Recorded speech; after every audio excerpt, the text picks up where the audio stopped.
BattleStar Galactica, Children of Humanity. So let's get started. Our favorite rocket scientist, who is technical advisor for BattleStar Galactica, Eureka, and just joined Season 2 of the TNT sci-fi game Falling Skies. The co-author of the science of BattleStar Galactica, Dr. Kevin Frazier.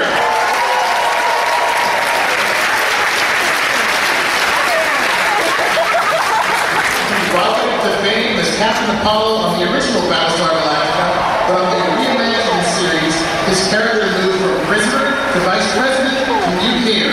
Tom Zarek himself, Richard Hack.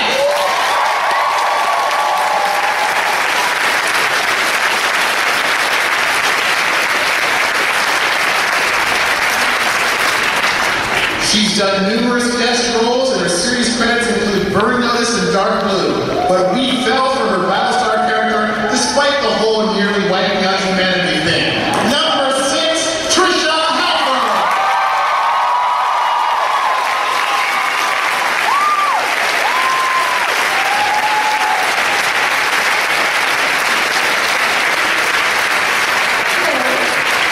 A veteran of stage and screen, our next guest received a Genie, the Canadian Oscar, for supporting role in Solitaire. He played Slade Wilson on the 10th season of Smallville, as well as the Reeve in this year's updated Red Riding Hood. Colonel Saul Ty, Michael Hogan.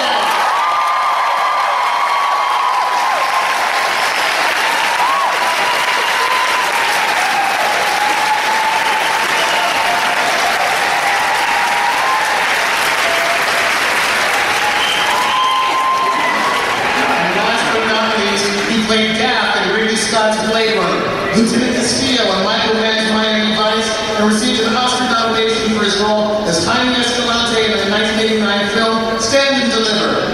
Actor, director, activist, Admiral William Husker Adama himself, Edward James Olmos.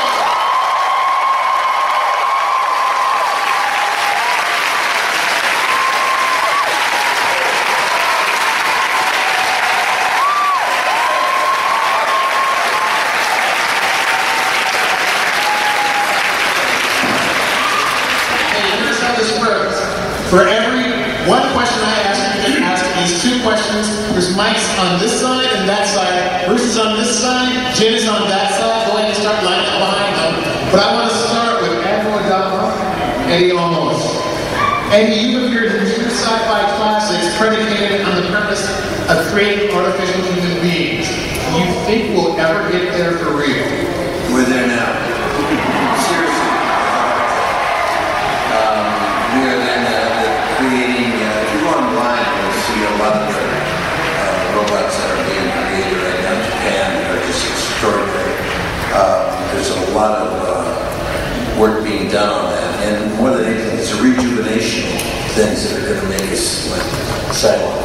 Because what's happening is that I don't know if you ever have a chance, go to the SENS Foundation, SENS Foundation, their website, and you learn a little bit about where the future's going and how all of you be prepared to live to be 1,000 years old. And we may not call them silent, but we will definitely be mechanical from the inside out. It's coming, so we're there. That's what he says. Okay, question on this side.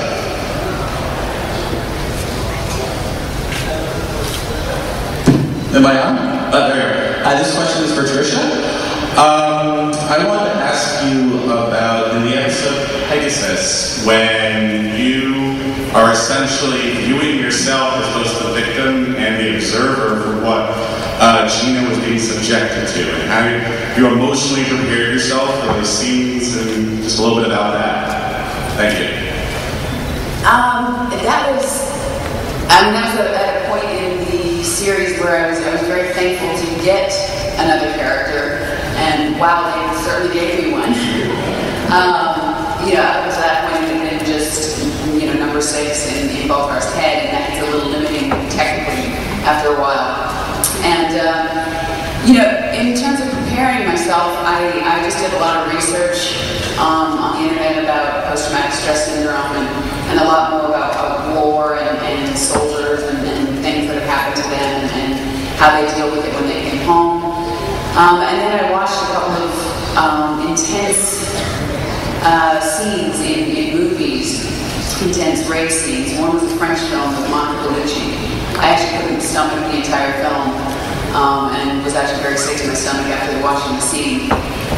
So that's sort of what was playing in my mind. And then when we shot it, you know, everybody's so great on set about wanting you to be comfortable and wanting you to lay on a firm blanket or this or that, get up in between takes, and I didn't want to. I wanted to stay there, stuck to the floor, and be uncomfortable. And I actually had bruises the next day from the floor, the rivets on the floor, because I wanted to stay in that, stay uncomfortable. So there's just little tricks you do, and I thought if I was getting up and joking around in between setups, it would be a lot harder to get back into that. I think we actually shot head six first before taking off the wig and getting all the bruises put on.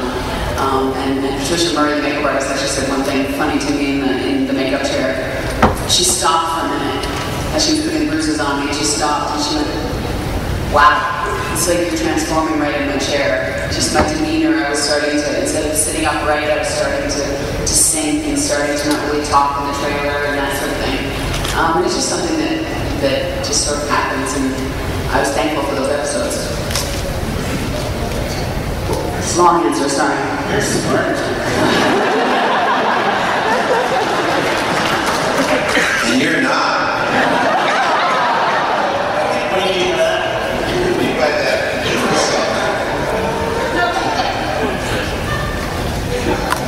No questions over there? Okay. I have one. Michael, what did you think when you saw that Saul Time was going to have a fling with Six? We were talking about that this morning.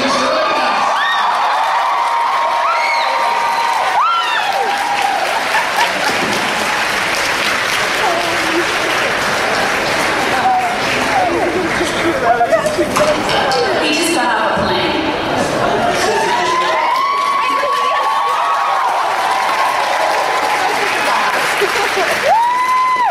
He said he just got off the plane. He's been standing backstage, making an entrance out there, and he's kind of out from behind. They just picked me up from the bar.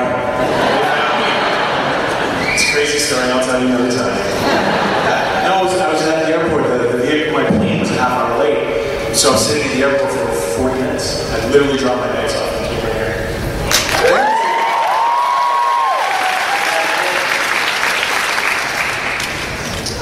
I just had a question, Tamo, from this very intelligent guy in my right here. He said, wondering what my reaction was when I read the script that I was going to have an affair with number 6.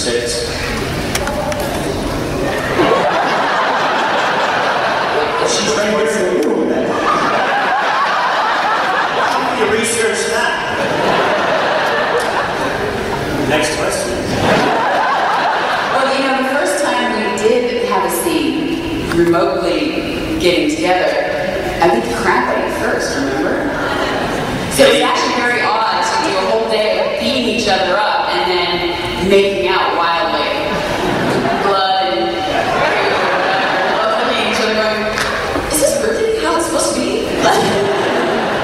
Edward James almost directed that episode. I think it's Enoch the one who said, lean down, kiss him. How do you prepare for that scene? Sure, do it. It wasn't scripted. I gotta tell you that the impulsiveness of living and the understanding of what these guys were doing was unbelievable. When the scene was going on, it was really a scene about Saul receiving everything that he thought he deserved and 6 giving it to him. So I said, you know, this is I'll never forget it. I said, kiss her. Because she was on top. She was wailing.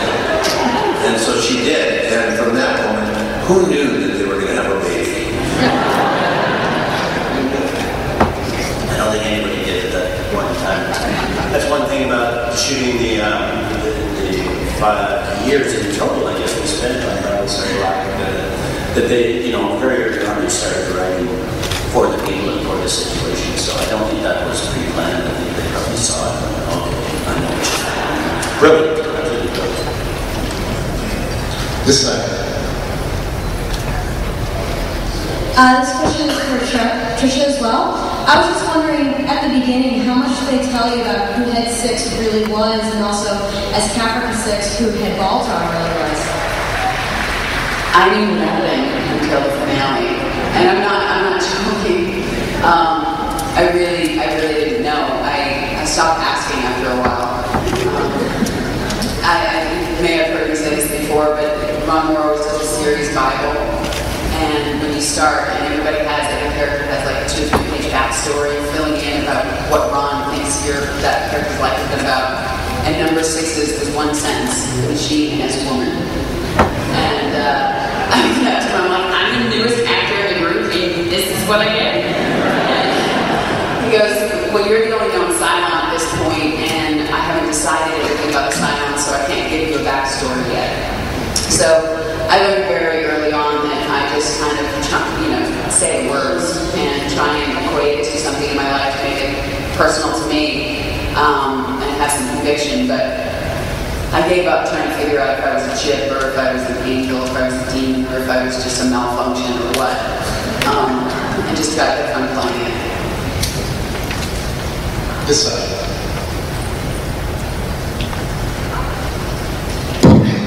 I was just curious, with the show being so dramatic and a lot of you having such a history, if the relationship we saw between characters was more emotional for you in relation to your past history, or was just the way it gets? Or it was just what was the last part? It was just the way it is. I think it was very emotional because we were we spent that long together and meeting characters and everybody so well. I think it definitely was emotional. Not just the way it is. Yeah, I think over the course of the show too, like when you're doing 5 years together, obviously some of us were working with other actors in the show a lot more. Tricia and James's relationship, Eddie and Mary, Grace and I, Starbuck and Apollo. Those relationships, you watch, if you're a true fan of the show, you watch those develop. And, in real life, that was happening too. You become really close with the person who's working day in and day out, and actually spending more time with them than, you are your family, in some ways. So, definitely happens. It's interesting spending that long together because you, the viewer, in this format, if I had a scene running into Zarek in the hall, we don't have to talk about our backstory. You just know, you go, whoa, Tom and Zarek are in the hall together. What's going to happen next? And if it was a one-off movie of the week, we'd have to spend this time together going, now, what do you think? And how do we indicate that to the audience that we wouldn't be comfortable together? We would have to do that work, but with the BattleStar, after you were into the swing of it, it'd be obvious. There's no acting required.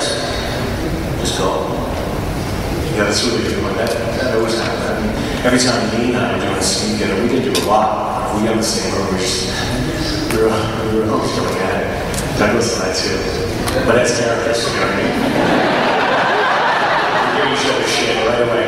As soon as we're in that, we help them. Is there another question I did?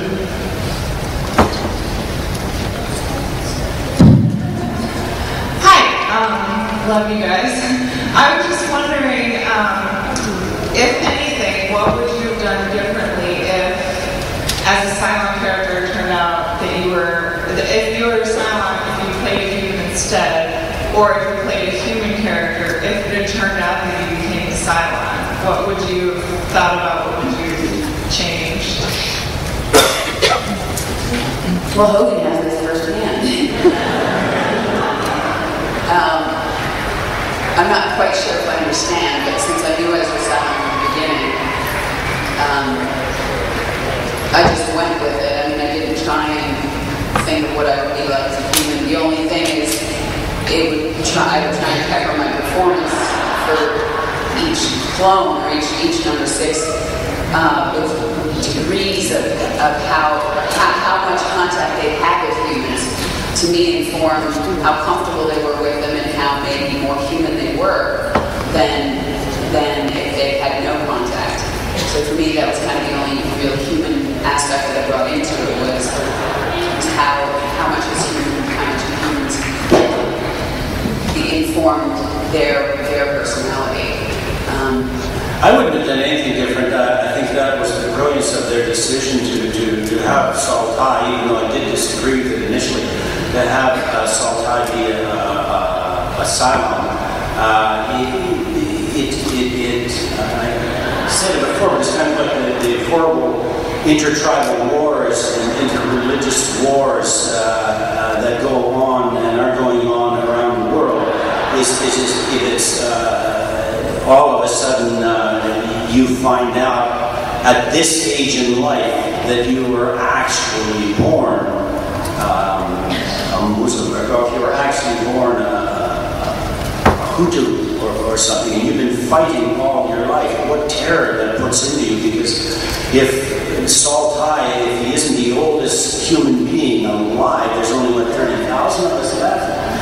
He certainly has the most battle experience and is the most dangerous. And so what this wonderful scene in the CIC with Adama when he tells Tai to do something, and says, are there something wrong with you? And I don't reply, and I say, no, I never felt better in my life, or whatever the line is, and shoot him right in the eye, and down he goes. That is the nightmare that Saltai is living with. It's something's going to snap, and so I wouldn't have done anything different. I think it was brilliant that they left. Didn't tell me for that long, because I couldn't have made use of that information any time before. I wouldn't have had that same emotion of telling Dama that you got to airlock me, I want to find something. I don't think I ever contemplated the idea, actually. I just, once we got into deep innocent season, I didn't think that was a possibility, so I wouldn't give it too much thought. It's a good question. I certainly thought about it in the launch too, on the way out in the universe. The way, but it is interesting, the whole silent thing. I think on some level, maybe after the initial shock of some of the characters finding out they were silenced, and I think some of us hoped we were silenced. We would have a second chance at life. And but the metaphor also, BattleStar operates in so many different levels. And I hate to say it, there's a Cylon in all of us. We all deal with self-destructive programs and all kinds of things that kind of operate inside of us. And we're always struggling with that. I thought the brilliance of Ron Moore was really creating this dichotomy, this relationship between the human side and the Cylon side. And that when you found out you were Cylon, you didn't all of a sudden become a Cylon. You were really struggling to meet the program you had in the human part, which is something I think we can all identify with. So I really like what they did with that. I loved this. Everyone was fun. Me too. There is a style in all of us.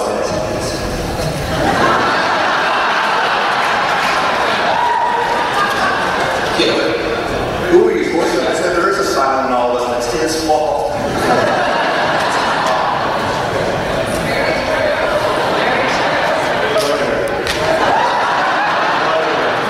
Come on. Kevin, what is the coolest thing you write about in the science of BattleStar Galactica? Oh, the coolest thing. I got a chapter in there, which I actually can do a reading of tomorrow, on silent biology, because there's a lot of complaints around about silent biology, how it's contradictory, it doesn't add up, this doesn't make sense. And I claim that it did.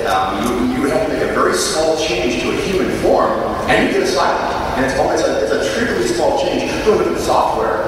And my co-author had started a chapter on silent biology, and he said that. He said, this doesn't make any sense. And I said, oh, sure it does. We had this email exchange that started getting kind of heated. And he was saying, this doesn't make sense, this doesn't ask, this does.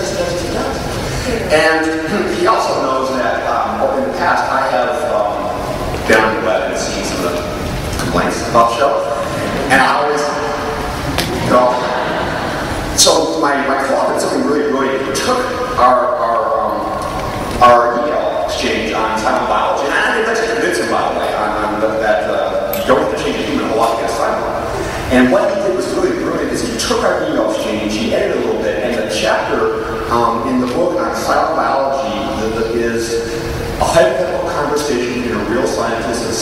fanboy on silent biology. You know, we talk about the first question that I was asked about, are there Cylons? Are they in the future? Are they here? What is? If you start to look at what it means to be in singularity, if you've read Kurzweil's Singularity is Near, where you see me, I'm sitting up here with all kinds of technical equipment, iPad, phones and stuff. And whenever I need to learn something or do something, or somebody asks me a question, I'll revert to this immediately. Well, the Cylon and the change of the Cylon comes through the technology and man's coming together. Humankind, who's creating that? Humankind is, okay? Have we got to that level? Of course we have.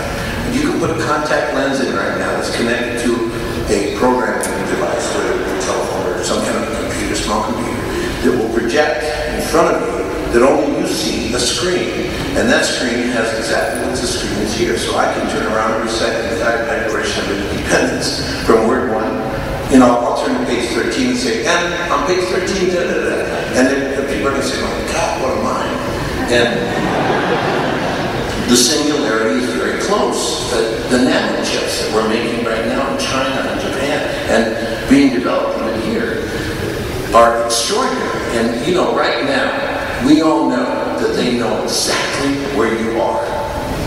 Every single person has a phone. You're a monitor. You know very well that they could be listening to this when it's off. If you do not take the battery out of this, they can use it as a receiver. And who are these, they? Well, the government. The government of the United States of America has a tremendous fear. And so they're monitoring an extraordinary amount of people.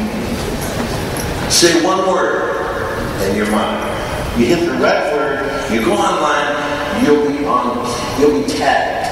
And then they'll be listening to you always just for the protection of the country as a whole. So all I'm saying is that we are there, guys. And then if you go online and just go to Nova, the program on PBS, and put Can We Live Forever? Nova. Okay? And you will see a 1-hour program that tells you exactly how far we are in creating robots. But not robots the way you think the robot. An advanced portion in which I can get a new heart that's mine, that they make for me, new lungs, I can have new livers, and in essence, they've already told us that we will be living for 1,000 years. And the question that you're going to have to answer is, how long do you want to live? That's going to be the question. And many of you are going to be like shocked because the results, the responses to that question are so diverse, you won't believe it. And people who have gotten into it, like the Sin Foundation, some people can't even take it because then religion gets involved. And they just can't take it because religion tells you we were born to die. And all of a sudden, humankind saying, we'll have to die for at least 1,000 years. We can keep it going. And all of a sudden, everybody starts backing away from that kind of talk. But I got to tell you, we're in it now. We are creating human beings, clones. If you don't think they're not creating clones right now, you're really not thinking. Because as soon as we found out how to clone, somebody somewhere is doing it. And they're doing it very well. And we'll find out after there are maybe 30 or 50,000 clones walking around, they're going to say, shit, there are clones out here. I see clone So we're there. Consistent with what I was talking about earlier, in that conversation I had with my co-author, I identified 2 points, which were the biggest technical sticking points, and then doing research, I found that both had been solved 10 years ago.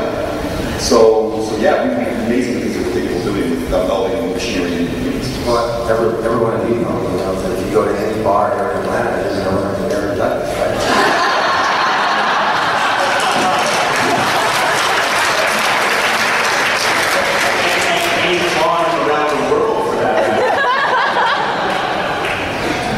This side. Speaking of which, where is Barbara? Hey guys. I imagine you guys see the episode of these 1 or 2 finished ones. I was wondering if you guys, from a story standpoint, had a favorite character as you watched the show. Exclude your own, no lower stones, but exclude your own, which character do you like the most? I like number 6.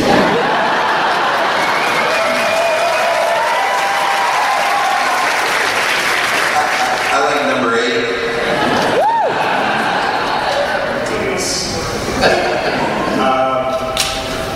I mean, you had to love the Admiral. Yeah, love everybody.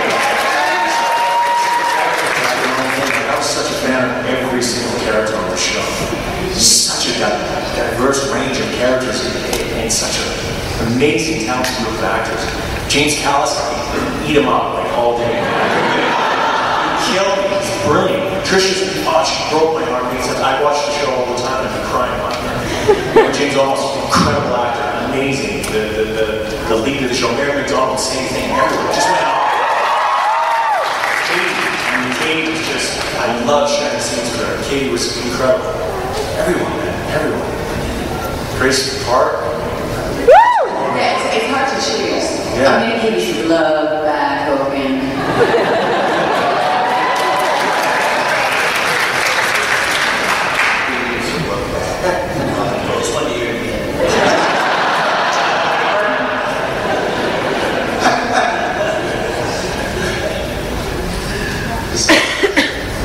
I was wondering if the story of the human Cylon baby had been scripted from the beginning, or was added in after Hilo was brought back to the show.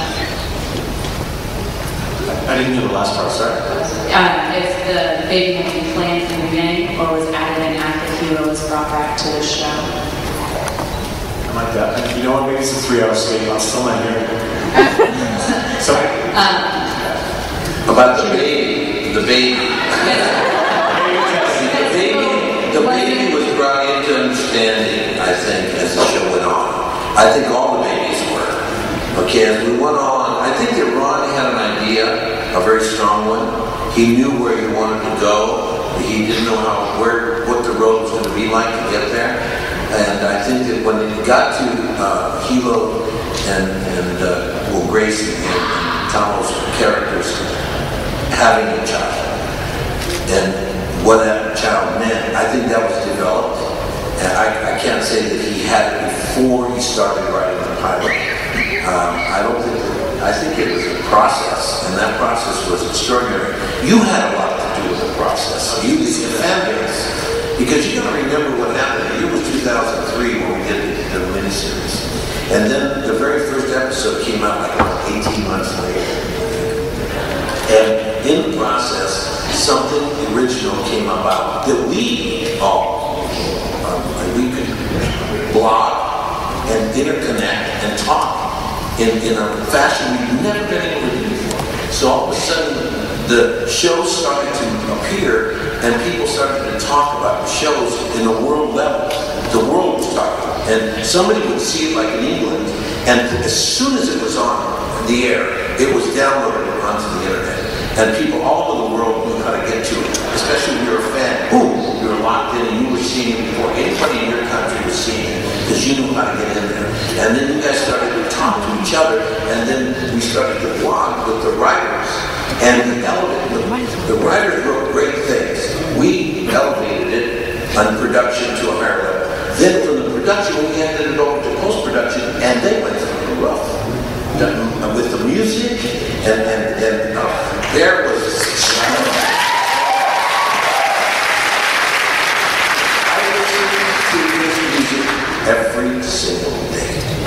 I have not missed one day that I don't listen to Bear's music, and I listen to it. I'm always with us. I'm probably the one who misses the most of all of us. I can't tell you how much it hurts not to be going on with that. I feel like I'm still part of it. That happened to me. Like I experienced that. And I've done this work for 40-some years. You know, I've done a lot of. I didn't feel this way in my device. Not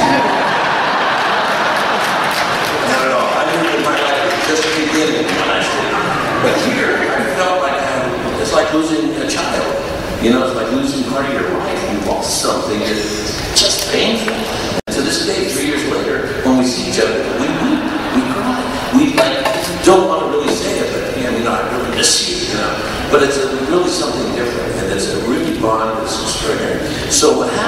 is when the production, post-production gets it and elevates it even higher and then pushes it up to you. You guys took it and you invested time, and then you went with your imaginations into worlds that we had no idea how you got there. Give yourself a round of applause. Really? Big time.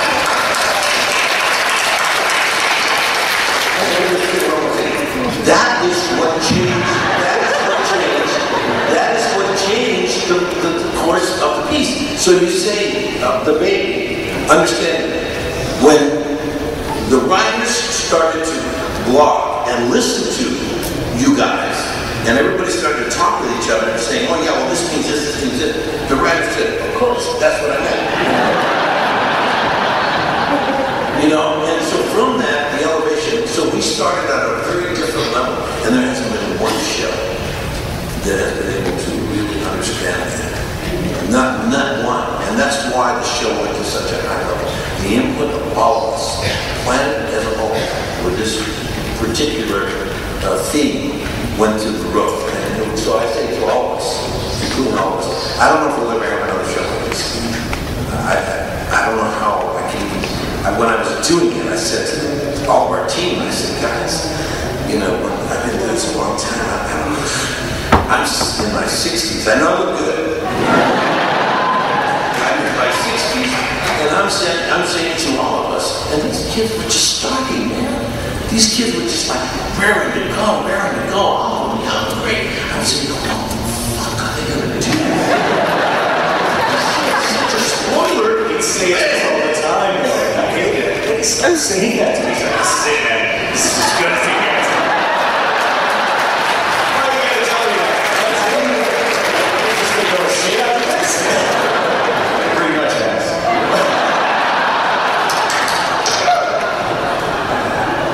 You know what? I just want to speak on that point. One of the biggest lessons I learned in the first couple of years was even first season is when I had some of the writers approach me. Let's just begin what Eddie was saying, and just saying, you know, we wrote the scene, at, you know, at like one level, and then we saw what happened between you and Grace, and you guys just gave us a whole different thing. Like, what was really going on there? And I said, well, yeah, you know, Grace and I recognize that it's at this point, this is kind of the C storyline, but we gave it some serious backstory, and we deepened our choices. And we made, you know, we decided things that had happened. We brought in, we did that extra work that, you know, like Eddie said, we're so hungry and excited, especially me, because you know, the first season I wasn't getting a ton of stuff, so Grace would jump on it with me. We were in the same acting school, we were super ambitious, and we write this backstory, and to have that like validated, and to have the writers come back and say, we saw what you did, and now we have to write for it, it was huge. It was huge. I couldn't believe that. I was like, oh my god, like, I can actually influence this a lot. I was so green when I started off in the show, I had no idea. But you know, it's a really empowering thing to realize, and it's such a collaborative thing. You know, like Eddie said, you know, everyone blogging, you know, Ron really paid attention to all that stuff in the beginning. So you guys really did influence the show in so many ways. Serious. Like, you guys, all of you that did that, and you guys know who you are, you guys took the time to do that, have really changed the course of television.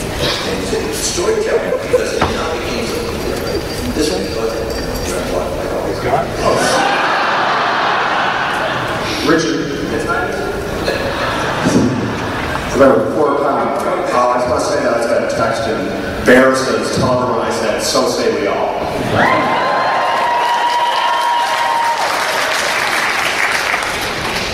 A few years ago, we were talking, and I called Tom Zarek a villain, and he gave me an earful. So, definitive choices of it. Well, especially in terms of the mutant, that's how you know. Would you like to explain your side of the conversation? I'll talk to your about that. He was far from being a negative character. He was really thinking about the future of humanity in his own right. I never took it as a dark character. And it was amazing what went down. The fact that Richard Hatch came on to play a character that I didn't know how long he was going to show. Nobody really knew what the story was about. But you did an extraordinary job. I think it's the best acting you've ever done.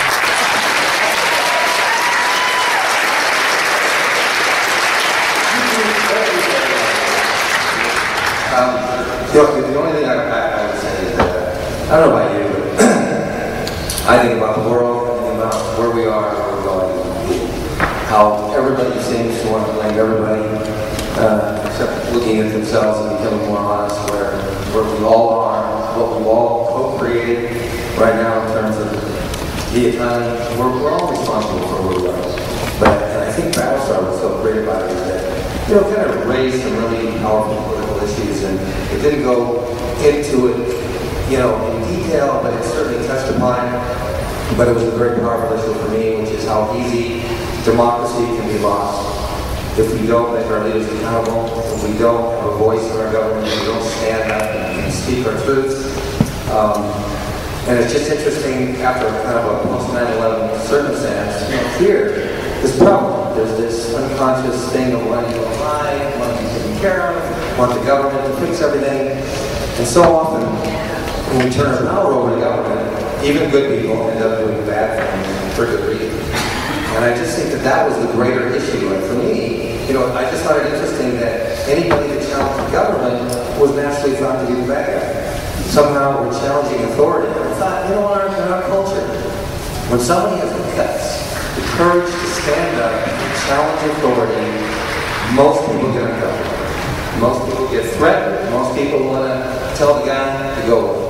And I thought, Tom Zerik's kind of an interesting guy because here's a wounded idealist, broken idealist who has lost hope because he has seen one government after another go to the left or to the right, which is what happens in a post-apocalyptic 9/11 type scenario.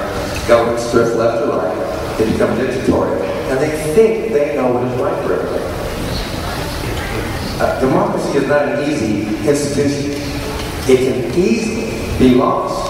And I think you saw that on BattleStar Galactica. And I think what I like about Tom Zerik, regardless of his, struggle with his demons, his lack of faith in authority, lack of faith in government officials, and for very good reason, by the way. I will have my revenge. No. I thought that's got to be the next episode. Tom Zerik's revenge, But anyway, so the issue, it wasn't just Tom Zerik for me. It touched that character, and I think all these actors can talk about that. For some uncanny reason, sometimes we get cast playing roles that somehow mirror and touch areas inside of us that we're going through at a particular time in our life. And I think these roles that we play touch me.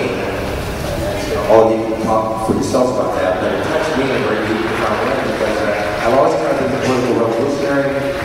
I think all actors, all artists are the ones who step out of the box, who look at the future, who are prophetic, who are willing to get up sometimes and break all the status quo, break the small boxes, and maybe help to free people's minds. That's what great artists sometimes.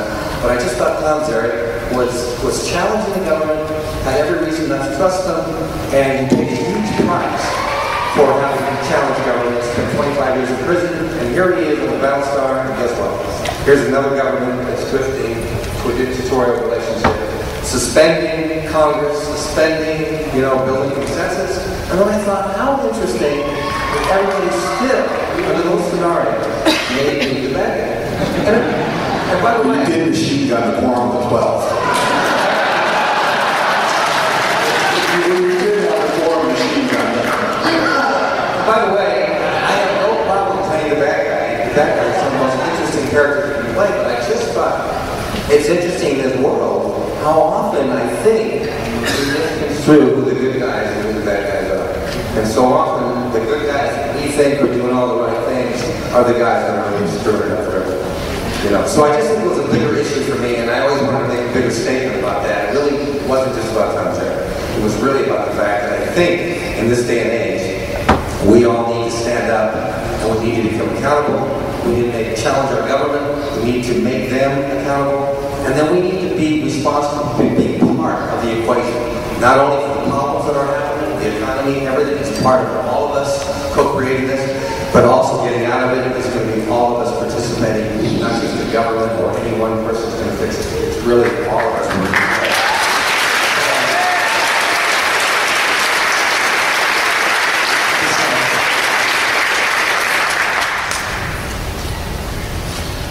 My question is for Dr. Grazer about the science of BSG. One of the most interesting things to me was the FTL drive. Is that even remotely possible?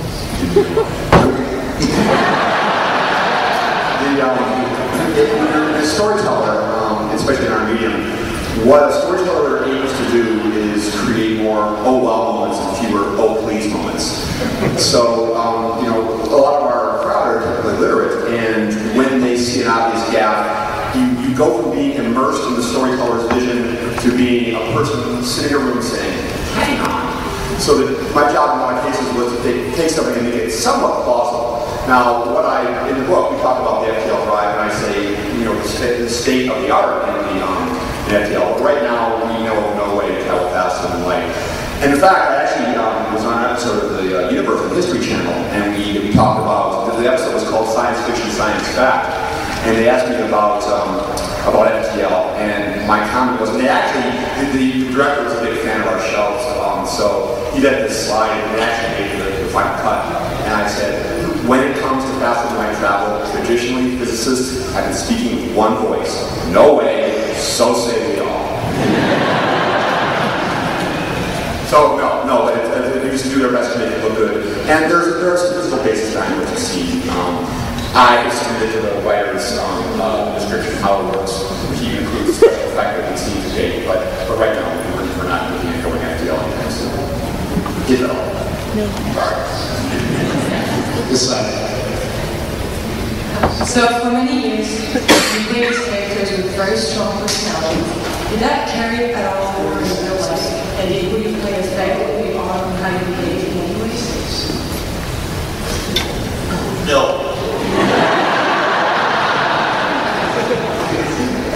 Can you repeat it one more time? A lot of us in here, for whatever reason, I think the mic over here is fine. Did who you played on BattleStar Galactica change who you are or how you behave in real life in any ways? Great resume, Booster. I don't think it changed who I was. I think the changes were more personal. Just I think I said earlier, this is my first TV show, so just being part of a group, learning the craft. I think the only part that is really similar to number 6 is now I have an artificial bag. It doesn't glow red, much to my husband's dismay. But no, I did have back surgery with 4 artificial discs, replacing 4 of my own discs, and that was my husband's question to the doctor. He said, "I glow red." And then he said, "No, he's not."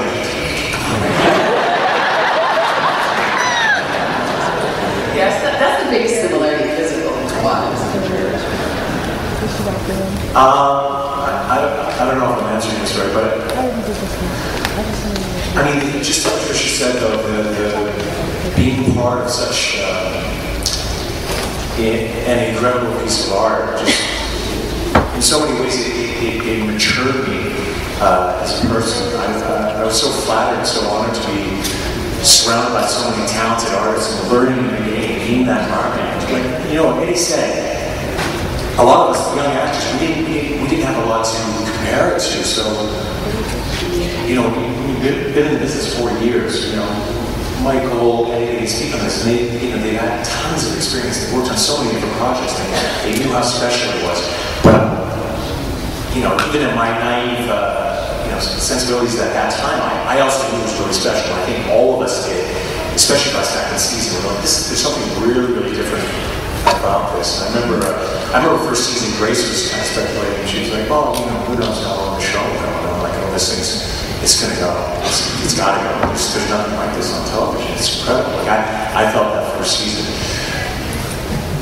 So again, I don't think I'm answering your question, but I think in a lot of ways it made me a better person. I matured, I had something to focus on, I had a series, I had a character that I was invested in, and something where, fans and the community and,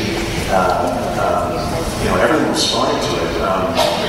Some of the accolades the show started, garnering in the first couple of years, it made you feel really proud. And I have to thank Eddie and Mary too. They made it their point to make everyone in the crew, from grips to the art department, everyone at every level that was involved in the show, feel like they were a part of it. They should be just as proud of the show. And you felt that when you were on set. Like from top to bottom, everyone involved was invested in the show. And so in some ways, I think it influenced me as a young man, and in some ways made me a better person.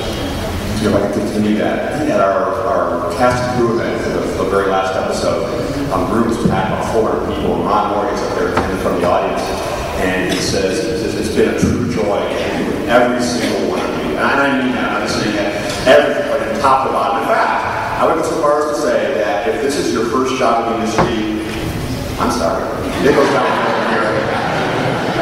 So yeah, this is... I think that you are what you eat, you are what you think, you are what you do. And for an artist or anyone to think that they can do something that's not going to affect them, that's what life is. You get affected by everything that you do. So basically, I lived this experience, and I tell you, I miss it immensely. And I think that everybody changed. Everybody in front of camera, behind camera, and people who saw the show changed. They had to think a little bit about outside of themselves, the right to choose, the right to life, the right of terrorist bombs, suicide bombings, the whole religious concepts that were thrown at you that you had to deal with, and a lot of you stayed and said, yeah, well, it reaffirms my belief or it changes my belief. But you all had to go to another level of understanding of yourself. And that's what happens when you do this kind of work. That's where you have to be careful. I mean, I'm doing Dexter right now. And that's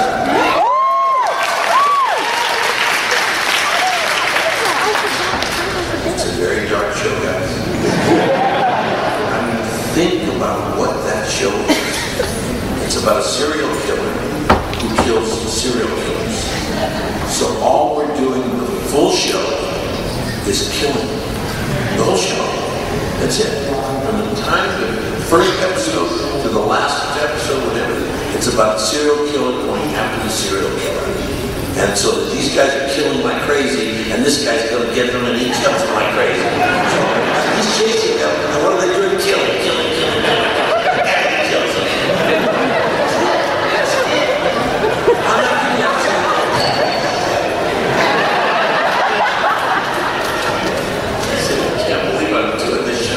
And then then I realized what they needed me for. And I said, I'm your man. I will play a religious professor, inside. We brought God to Dexter. Think about it. Okay? Think about it. You guys are in for a hell of a ride. You people who love Dexter, all right.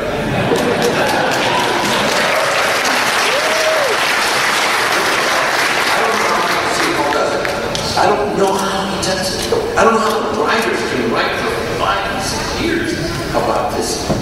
I mean, I'd say 1 year, okay, thank you very much. I wrote enough. I can't I'm off to do a comedy here.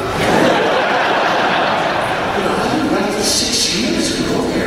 What do you do? Wake up in the morning, oh yeah, today we're going to have just, mutilate the little baby. And then we'll drink the blood. And then Dexter will find them. And chop them up in little pieces and throw them in the ocean. I'm going, shit. I watched every single episode. You know how you do that in your hair, right? And when I was preparing it, this is serious. These guys are serious. And people love it. It says a lot about us. So yes, God started changing us like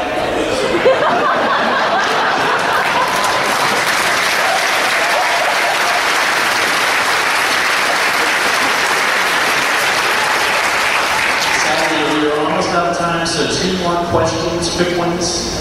Over here first. Hi, I was just wondering for anyone on stage, what was your first convention experience that made you think to yourself, man, I really want to come back next year? Who are you asking? First convention experience that made you think you really want to come back next year. I was just saying, I think it was here for me. I was here with, Alice and Douglas, and it was our first DragonCon. People were like, wow. We had no idea. I think maybe Alice and Douglas done, tiny little show in London where there's, 150 people drinking pints together or something. It's very cozy. It's very family-like. You're having slap by the airport. And then we came here, and it was either first season or second season. I think it was the first, but we had no idea how many fans we had already, how many of you guys there were. And I remember, DragonCon was such a crazy experience with so many people. It's about 50,000 people rolling in and out of like a 4-block radius in Atlanta. And we did all the panels, and they were relatively small, but we're still surprised by the numbers. Somebody came up to us and like, invited me to the Colonial Day party. And we're like, are you serious? And the guy was wearing like our gear. We couldn't believe it. And we went downstairs in the lobby. I think it was maybe the Marriott, and we got swarmed by hundreds. And Douglas and James and I were just like, we loved it. And we partied our faces out.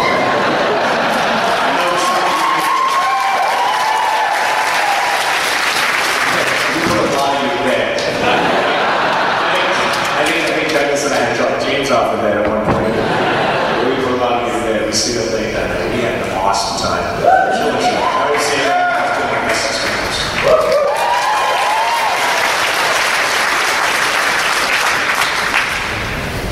Last question.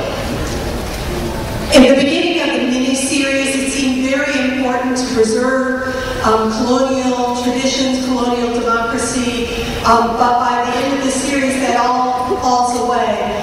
Were they fooling themselves about democracy or those institutions? Did they become unnecessary or unable to be maintained?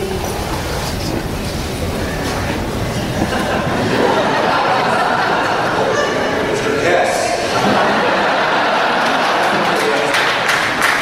Listen, it's a big question. If all hell broke loose, can you conveniently suspend democracy? For me, democracy either works or it doesn't work.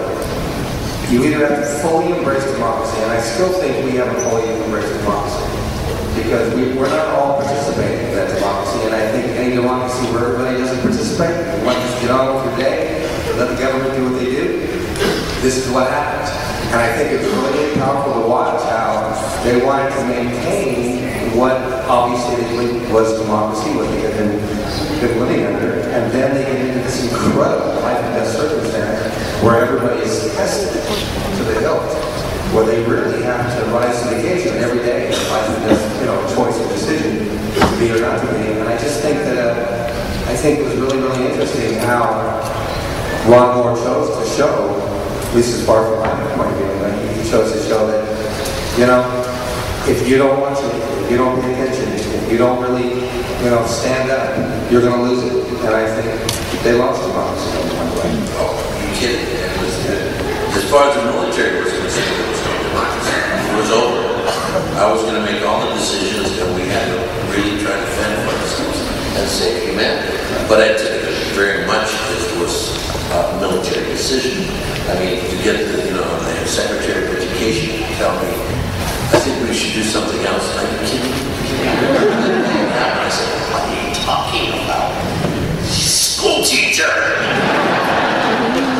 And of course, the league went nuts and says, we got it, she tried to reinstate democracy. And of course, when your character came into play, because then we had to really search households. We really did. It was amazing.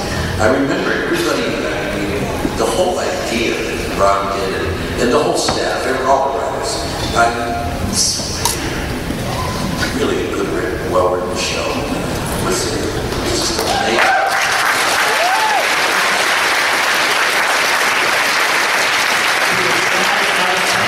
Join me in thanking Edward James Olmos,